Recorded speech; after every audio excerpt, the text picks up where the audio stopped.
Hello. May mga lumang lime tayo dito. So, hindi ko siya tatapon. Gagawin natin siyang dry.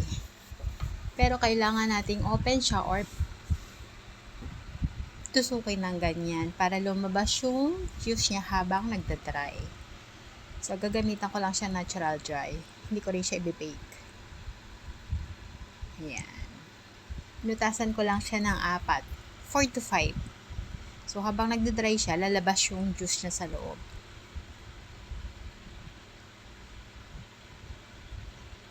Ganyan lang kasimple. Hindi mo na kailangan itapon yung mga old lime mo.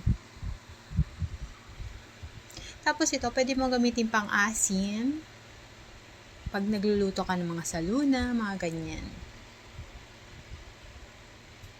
Pero matigas siya, mag-iingat kayo pag tutusok nyo.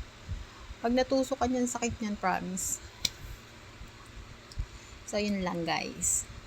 Gusto ko lang i-share ang aking secret sa mga dried lime ko. Saka sa panahon ngayon, ang mahal ng lahat, bawal magtapon. Kung kaya natin i-preserve, preserve natin. Sa curry leaves, ganyan din ang ginagawa ko. Ano din siya, air dry. Tapos pwede mo na gamitin for a month or 2 months.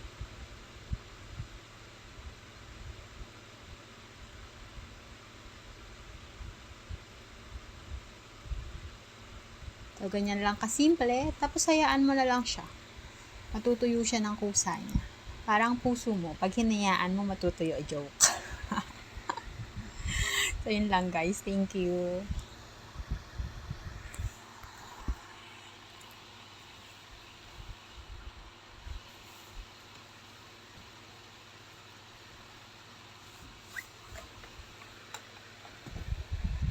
Wala ako sa mood magdaldal. Pagigising ko lang. Hindi pa buhay ang ulo ko.